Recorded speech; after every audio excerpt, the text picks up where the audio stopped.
Welcome back, sono Michele, conosciuto anche come Mike of the Desert sul web, e questo è il sesto episodio dell'Anima Oscura.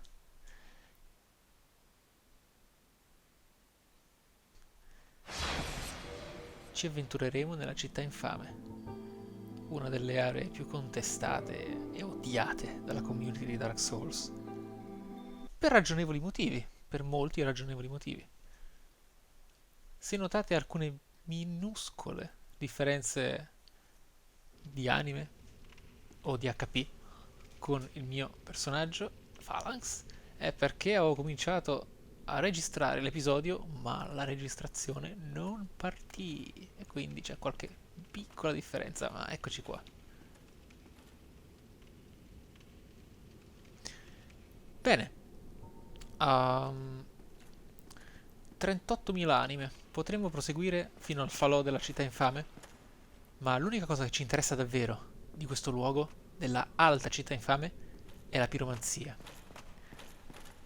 Potremo tornare a prenderla in futuro senza problemi. Faremo i prudenti nello spendere almeno un po' delle anime che abbiamo, ma resta il fatto che la decisione di proseguire nella città infame senza alcuna preparazione può rivelarsi mortale.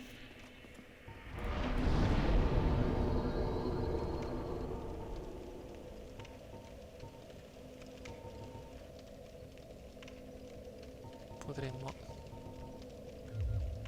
anche fare così. Stiamo facendo un investimento molto rischioso perché potenzialmente tutte queste caratteristiche di intelligenza potrebbero essere spostate altrove. E possiamo anche fare un piccolo equilibrio così.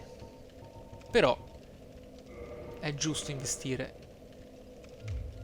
in tutto ciò che ci serve. Noi saremo molto eclettici, quindi abbiamo ancora da investire anche sulla destrezza per poter utilizzare qualche arco. Anche se, anche se, nonostante l'arco lungo che abbiamo trovato, penso che la nostra ranged definitiva sarà l'arco composito. A discapito del raggio bisogna investire molto meno in destrezza e scala il danno con la forza. Vedremo in tempo reale come gestire la città infame, la parte alta, visto anche che il nostro obiettivo principale sarà ottenere la piromanzia. Se riposeremo al falò significa che dovremo percorrerla nella sua interezza perché tornare indietro è da vigliacchi.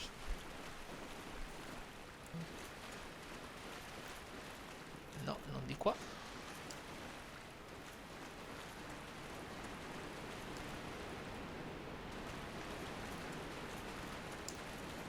Eccoci, trovato.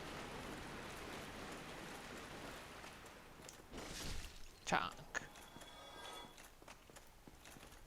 Stavolta utilizzeremo lo shortcut perché ci interessa tentare l'avventura della città infame. Opla.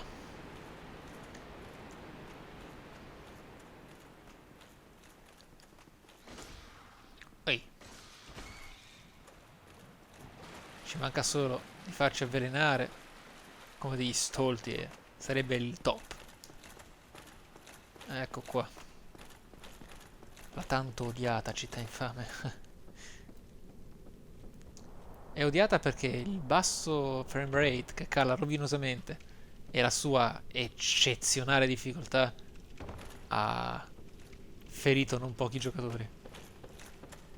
Wow, come potete vedere non c'è tregua.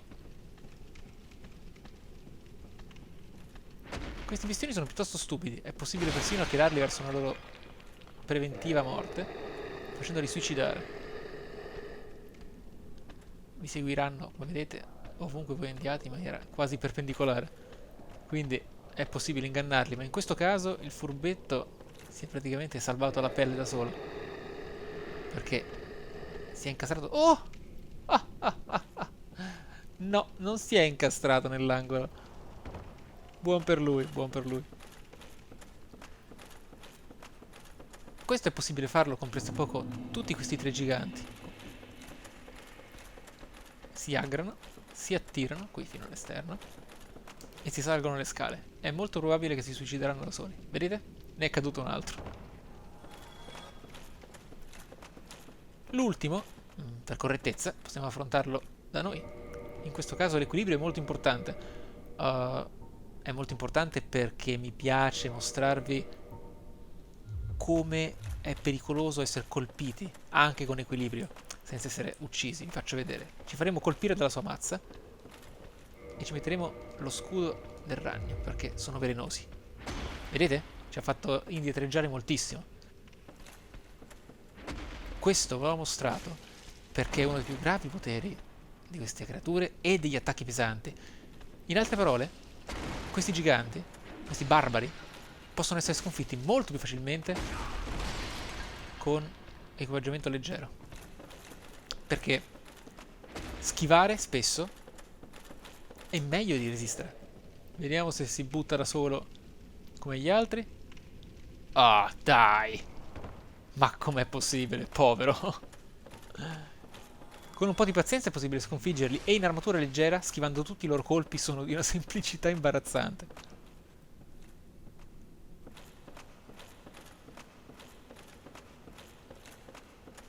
L'ambientazione della città infame è talmente pericolosa che molti nemici si suicidano da soli.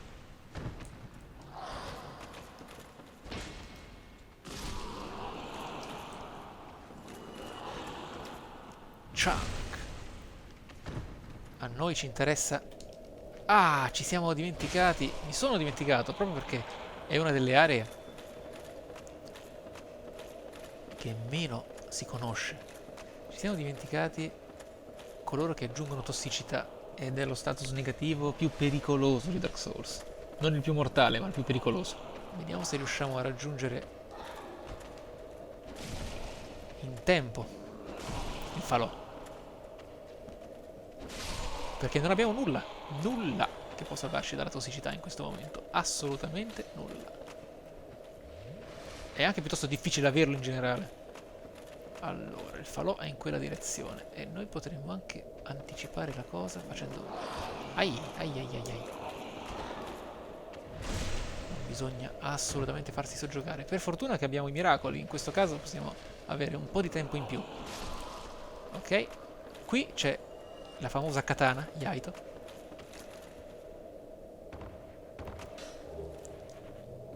E là sotto il falò, che ci salverà. Perché rimuovono gli status negativi, falò.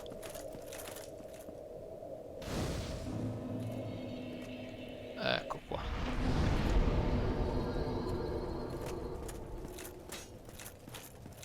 E via, di corsa. Fuori da questo posto terribile.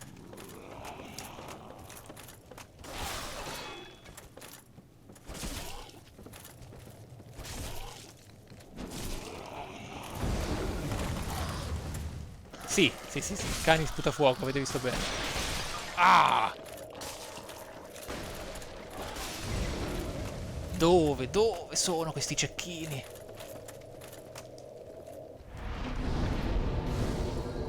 Ok. Lo scudo del ragno. Dobbiamo tenerlo alzato più spesso.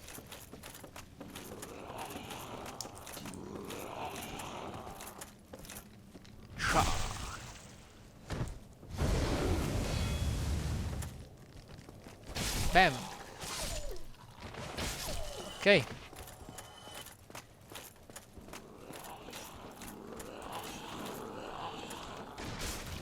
Wow! Come vedete, molti nemici hanno attacchi che possono prendere la sprovvista. E noi... Guardate che frame rate, ragazzi. Guardate che frame rate. È molto difficile gestirlo in questo modo. Veramente scomodo. Questo perché è un'area magnificamente grande, questo c'è da dirlo, però compressa in un engine che non ce la fa. Il nostro obiettivo sarà proprio l'oggetto che è protetto da quella larva gigante che adesso vi mostro. Eccola.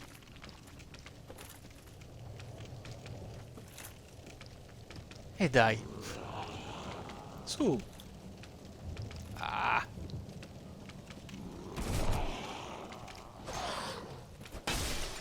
Rendi la vita difficile. difficile agli avventurieri, telecamera, frame rate, mamma mia. Sì, la città infame è un pasticcio, è un pasticcio.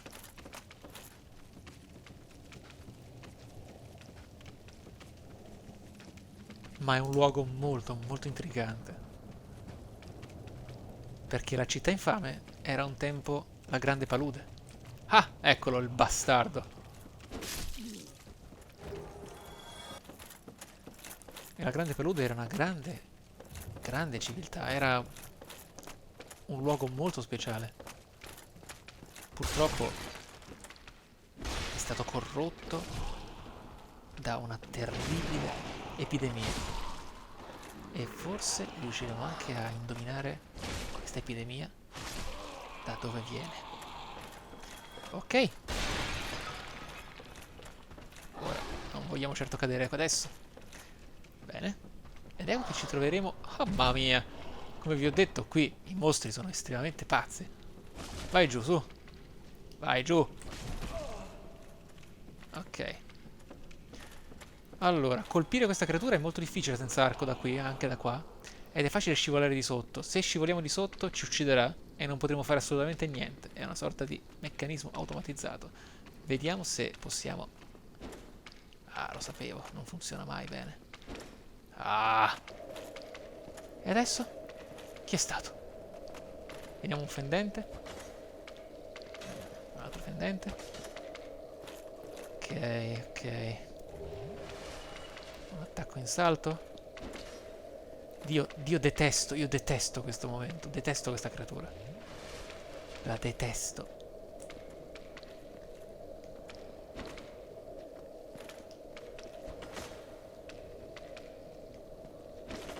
Niente. Guardate. Ok.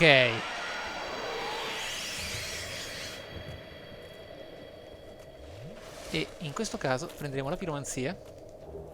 Forza interiore. Tradotta male. E scapperemo da qui. Solo perché purtroppo il cecchino non ci ha lasciato la cura per la tossicità. E quindi ci avrebbe messo in pericolo. Probabilmente non saremo morti, perché saremmo potuti tornare indietro di corsa e con i miracoli non ci sarebbe stato problema. E via. La città infame prosegue scendendo. E in realtà, piuttosto che tornare indietro, possiamo anche fare i coraggiosi e affrontarla. Brevissimo momento di post commentario, questo frangente l'avete già visto un paio di volte, lo accelero. Nel frattempo vi accenno al motivo dell'incertezza nell'uccidere quella larva. Essendo già di per sé molto complesso indovinare l'hit point, il moveset di ogni arma lo rende piuttosto ostico e si tende spesso a ucciderla a distanza con archi o incantesimi. Ogni volta che è possibile non utilizzare una Estus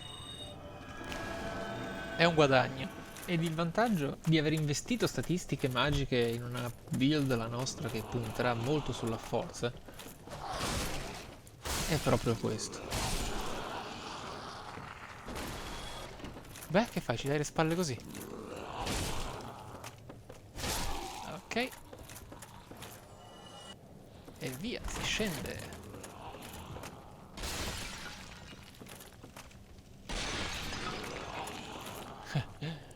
Si scende ma non bisogna neanche farci del male così. E dai, su, qualche backstab ogni tanto. Lo farete pure recuperare. Wow! 2 contro 1. Ok. Beh. Oh, ci mancava, vero? Eh sì, ci mancava. Maledetti, io li odio. I bruti. Ok, abbiamo salito le scale proprio per attirare quello piccolo, che non ci rompesse le scatole mentre combattiamo con il barbaro.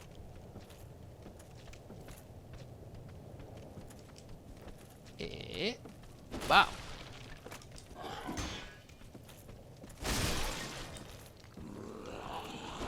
Non ti conviene ruggirmi in faccia, sai? Ok. Ora sta a vedere. Bisogna scoprire dove si è nascosto la bestia. Eccolo.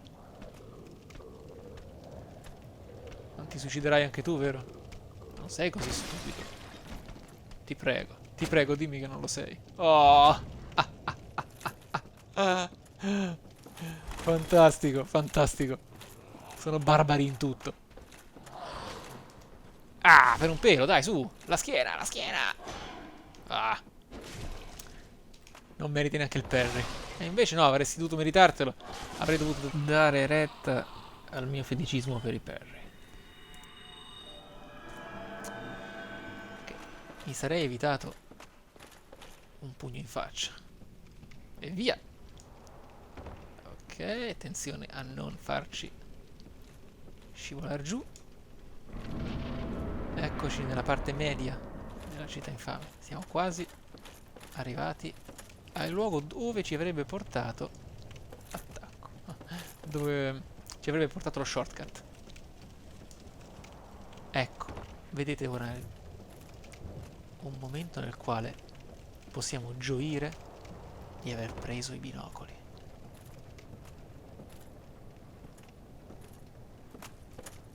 Se ci sentiamo, ecco, se stiamo.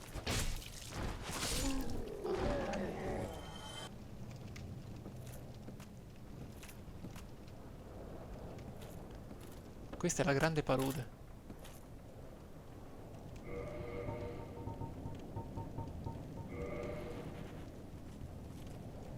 Come vedete non è al chiuso, è solo molto buia a causa dei gas della palude. E questa è una radice. Una radice degli antichi alberi di pietra, gli arci alberi. Ok. Escrementi, esatto. Sì, sì, sono di quei barbari, potenzialmente. Possono infliggere il terribile status tossina a chiunque, ma si viene infettati a propria volta. Ok, utilizziamo qualche cosa in fretta.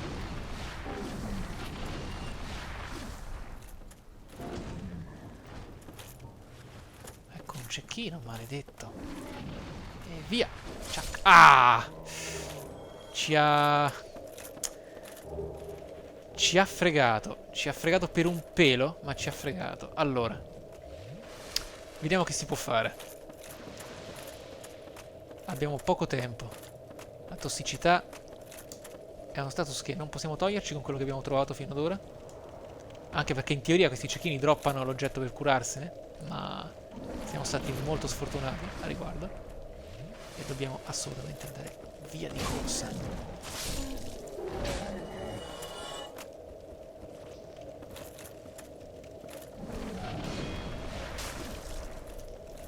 Chunk, chunk. Ah! È successo. Prima morte. Ah, ah, ah, ah. E questo perché avevo l'arma a due mani e mi sono difeso con lo scudo del ragno senza averlo? Proprio perché io adoro il commentario live, lo trovo affascinante, ma distrae tantissimo. Ok, questa parte ce la facciamo in fast forward. Il bello del commentario live, il bello di fare un playthrough come questo, secondo me, è la naturalezza con cui si vedono le cose. Nulla è precostruito, è tutto in tempo reale. E si possono vedere anche i fallimenti, perché Dark Souls è un gioco che chiaramente si basa sui fallimenti. La morte è sempre ritrovata. E facciamo un breakdown di questa morte in post commentario. Come potete vedere mi sono difeso dal primo dardo, ma ho deciso di essere aggressivo e ho utilizzato un attacco lento. Questo ha fatto sì che venissi avvelenato. Avrei dovuto andare alle sue spalle. Secondo errore, con la confusione del commentario live e la fretta di sopravvivere, ho sceso le scale. Sbagliato. Ci sono modi più veloci di scendere, avrei dovuto saltare. E l'ultimo sbaglio è stato lasciarmi alle spalle l'insetto. Questo ha fatto sì di causare ancora più foga e ho dovuto brandire l'arma a due mani per liberarmi il passaggio. Come potete vedere lo scudo non difende completamente dal danno da fuoco del loro soffio, E dopo aver eliminato la prima creatura, piuttosto che indietreggiare e curarmi, mi sono fatto incastrare in un attacco a tenaglia. Tra l'altro, mentre non brandivo lo scudo, mi ha ucciso. Ecco qua, recuperato. Il metodo di gioco cambia parecchio in silenzio. Ok. Abbiamo quasi raggiunto la base, ci siamo. E guardate il frame rate. Wow, io non riuscirò mai a concepire il fatto che abbiano accettato una cosa del genere. Glu glu glu. Le piccole vespe che ci stanno attaccando sono più un fastidioso che è difficile immaginare, in quanto sono molto difficili da colpire e siamo molto fortunati, e devo dire la verità, sono molto soddisfatto del moveset della Claymore, perché presa a due mani ha un attacco verticale e ci permette di colpirle. Non è una cosa da poco in Dark Souls. Vedete la palude quanto è avvelenata? Basta camminarci e si viene infettati. Questo è un arcialbero e la palude è un luogo pieno di fascino, pieno di fascino. Ah, maledette, maledette. Ok. Quindi, ma quanti fotogrammi al secondo saranno questi? 7? 14? Terribile, veramente. Allora, come potete vedere il veleno è molto meno pericoloso della tossina. La tossina è incredibilmente pericolosa, incredibilmente mortale.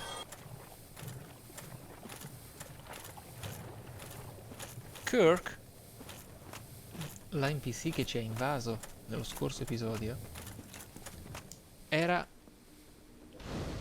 un Darkbreath che faceva parte del patto di Keith. Ci inseguiva per rubare la nostra umanità.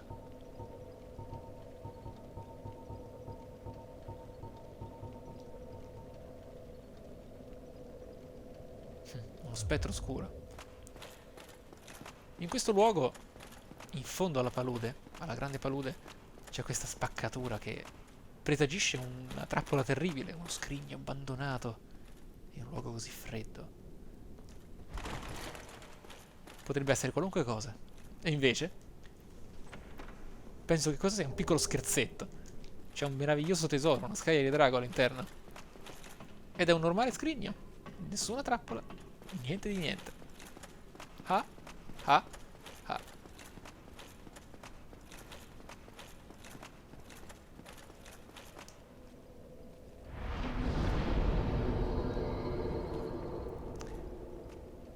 Dunque, avevo intenzione di parlare della piromanzia, ma questo è stato perché inizialmente la mia idea era di non percorrere l'intera città infame, ma di prendere forza interiore e lasciarla. Avendovela mostrata, non posso tornare al Santuario del Fuoco tanto facilmente. Quindi, ne parleremo nel prossimo episodio e sarà veramente interessante. La piromanzia è una involuzione, una deformazione delle magie del fuoco dell'era da cui prende il nome. Mildred, un'altra NPC che invade, come Kirk, invece non credo sia uno spettro oscuro. Come abbiamo visto, noi abbiamo trovato dei frammenti dell'occhio oscuro, dell'occhio rosso. Quindi ci sono modi per emulare quel potere. E non credo che una cannibale seminuda faccia parte degli spettri oscuri. Ok? Grazie Mildred. Wow.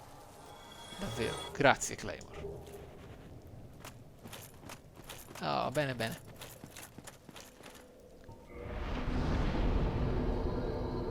Ok, abbiamo finalmente l'intelligenza necessaria. E porteremo avanti un po' la stamina. Ok, perfetto. Sono abbastanza curioso di provare a invadere qualcuno. La morte di prima mi ha fatto diventare vendicativo. Vediamo che succede. Vediamo se riusciamo a invadere il mondo di qualche giocatore. Ah, a quanto pare sì.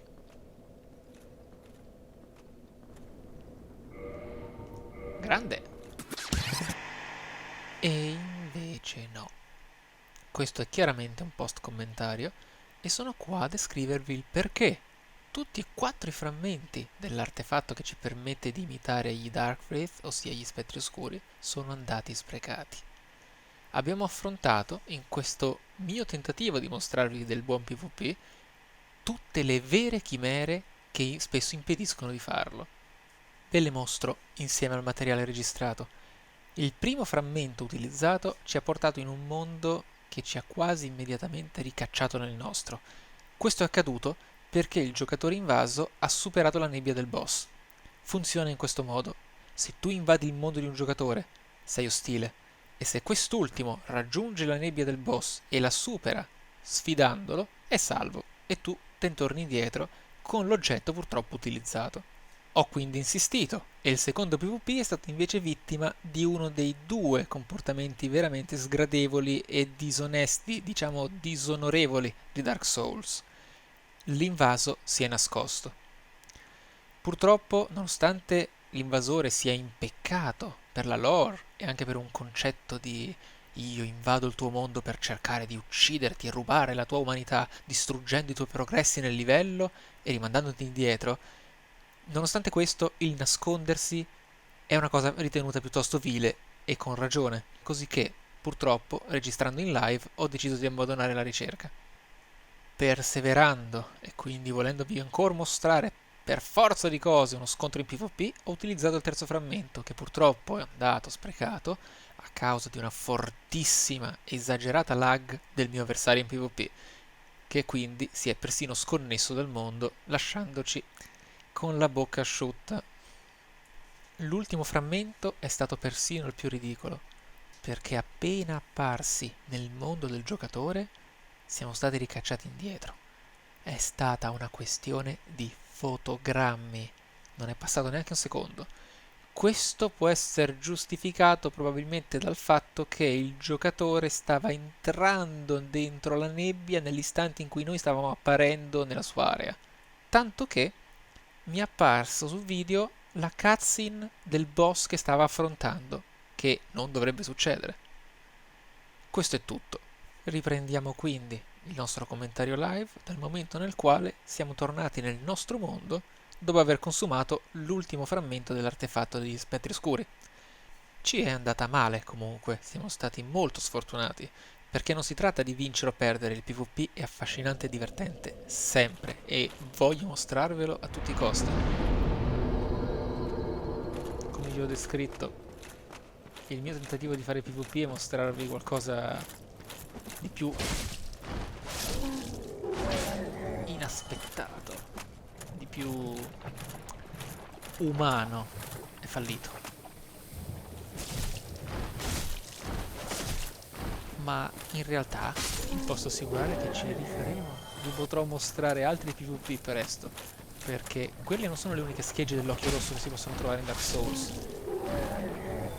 E secondo la mia intenzione narrativa e di esplorazione della lore di Dark Souls, voglio mostrarvi un NPC, proprio lui, Cave, che ci permetterà di usare l'occhio originale e quindi potremo fare tutte le invasioni che ci pare. Tuttavia, questa serie di sfortune ci ha fatto scoprire, mi ha fatto comprendere che forse non conviene spontaneamente invadere momenti casuali durante episodi appunto di playthrough. Ben venga essere invasi, continuerò a essere in forma umana e sono piuttosto certo che quando otterremo gli altri frammenti dell'occhio rosso li useremo, tenteremo ancora di invadere altri mondi. Per quanto concerne invece il mostrarvi una mole più impegnativa di PvP, probabilmente farò degli episodi a parte. sia con Phalanx al momento opportuno, sia con i miei altri personaggi, alcuni costruiti proprio con il PvP in mente.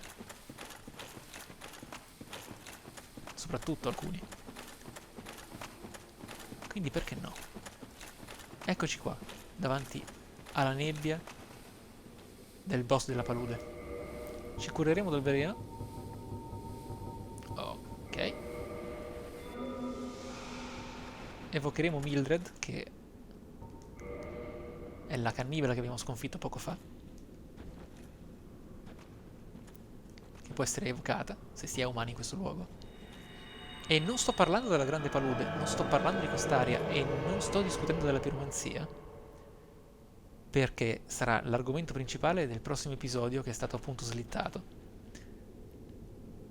Sarà incredibilmente magico parlarne, perché oltre a questa nebbia c'è un boss spaventoso, ma che nasconde una storia toccante.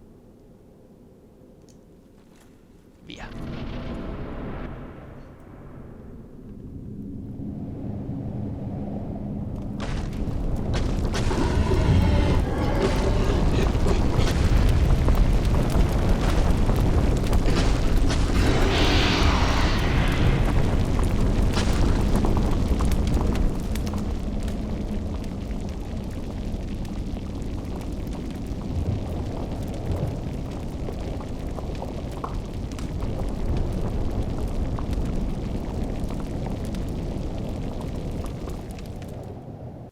Kelak ha un pattern di attacchi piuttosto semplice.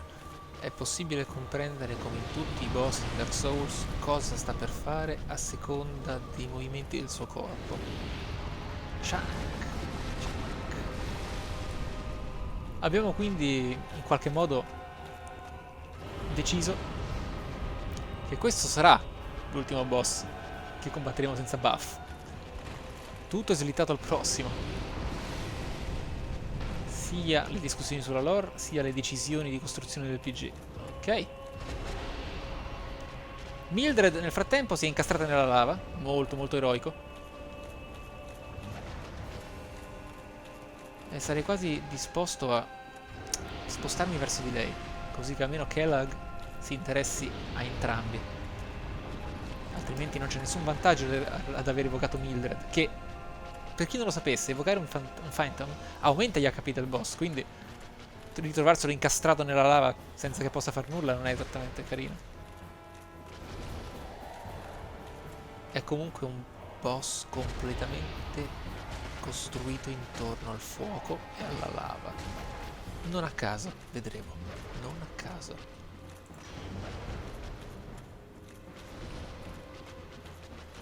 Ah, ha preso di mira Mildred adesso.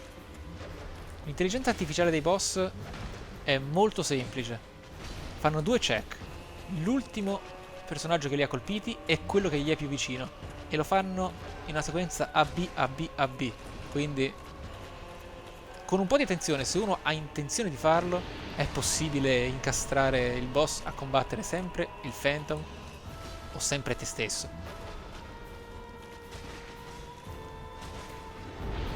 Wow! Ah! Ah! Ah! Ah! Ah! Ah! Ah! Bastava tenere alzato lo scudo. In post commentario, il breakdown di questa morte è ben più semplice rispetto al precedente, perché ho semplicemente sottovalutato Kelag. Ho consumato tutta la mia stamina per farle più danno ed attaccandola alle spalle non ho riconosciuto l'animazione del suo pur raro attacco esplosivo. Il mio stupore nel subire tanto danno invece si giustifica dal mio non pensare a quanto poco ottimizzato sia in realtà il nostro Phalanx per ora. Abbiamo trascurato alcuni passaggi importanti e abbiamo anticipato l'esplorazione della grande palude. Questo implica che appunto nei prossimi episodi vi mostrerò come Phalanx comincerà il suo percorso di crescita e sarà una figata. Sì, comunque, fail, grande fallimento. Ignorando il concetto della distrazione che può dare il commentario live, ho sottovalutato un boss e si paga sempre. Per questo, sempre.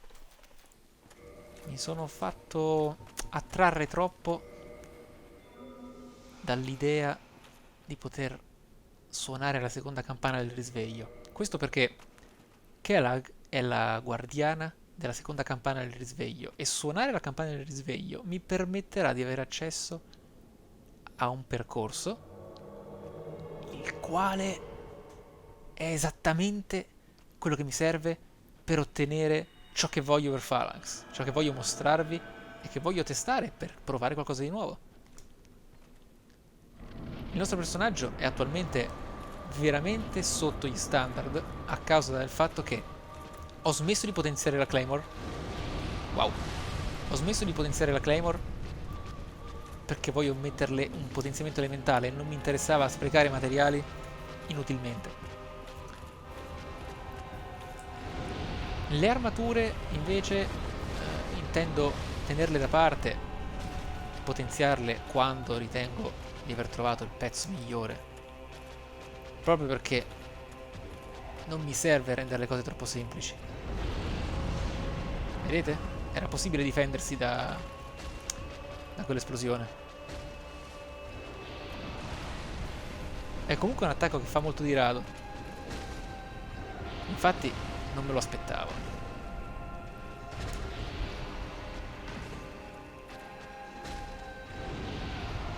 Ah, conviene.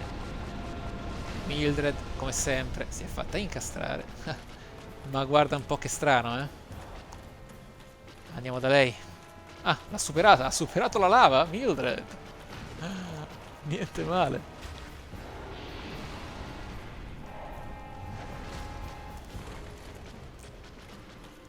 Come potete osservare è molto difficile riuscire a intravedere il volto umano di Kelag durante la foga della battaglia, quindi ve lo mostro in sovrimpressione, anche perché è nel prossimo episodio che scopriremo chi in realtà lei sia.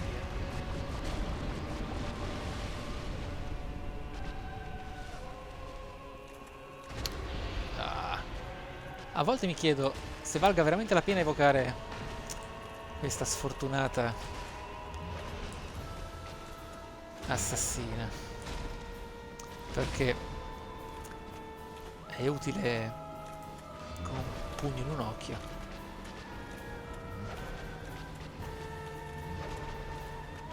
Beh, questo boss avete notato è composto da due parti, no? La parte bollente e la parte femminile. Ah, ah, ah. Mamma mia, come sono divertente.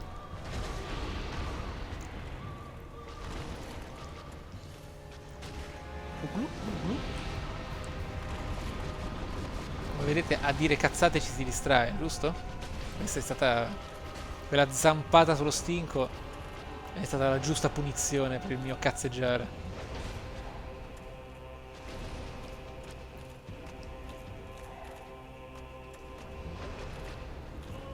Qui vorrei soltanto che Mildred uscisse dal suo angolo e almeno partecipasse allo scontro. Renderebbe la cosa un po' più dinamica. Come potete vedere, gli attacchi di Kelag superano la difesa del nostro scudo perché sono elementali. Ok.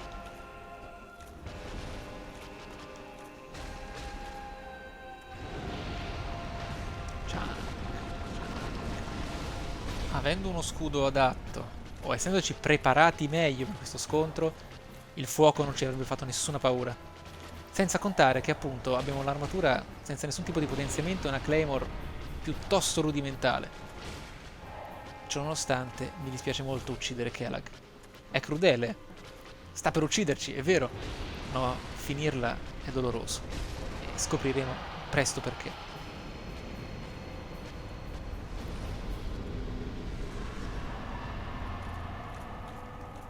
E c'è da dire che queste saranno ben altro che le ultime tette di Dark Souls.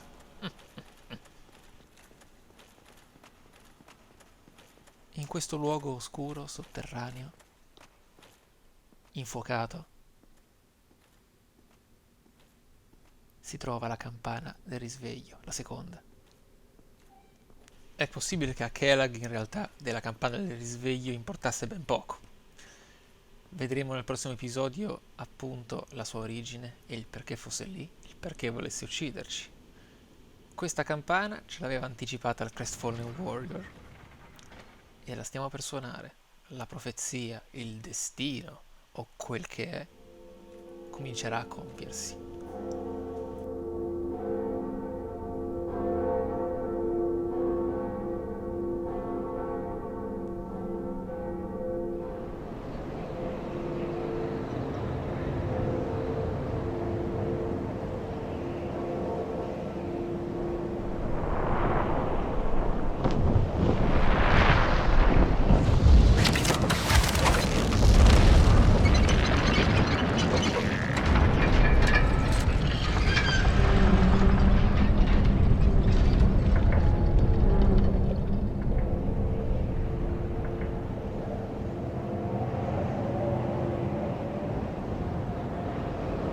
Sì, erano i cancelli di Saint Fortress, della fortezza nella quale tanto voleva entrare il nostro amico Sigmire.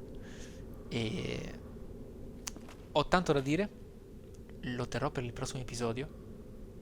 Si tornerà a parlare un po' della storia di Lordran. E la chiudiamo qui, l'abbiamo tirata parecchio per le lunghe, questo perché abbiamo ripetutamente fallito, questo è l'episodio del fail, senza ombra di dubbio. Quellag è un boss piuttosto semplice, una volta compreso il suo moveset e il suo pattern di attacco. Tuttavia, il sesto episodio è stato l'episodio nel quale Phalanx ha mangiato la polvere, è stato ucciso per la prima volta. Zah. Peccato per il PvP, ma rifletterò su come gestirlo in futuro, perché è fantastico e voglio mostrarvelo, senza contare che mi diverte moltissimo. I'll see you next time.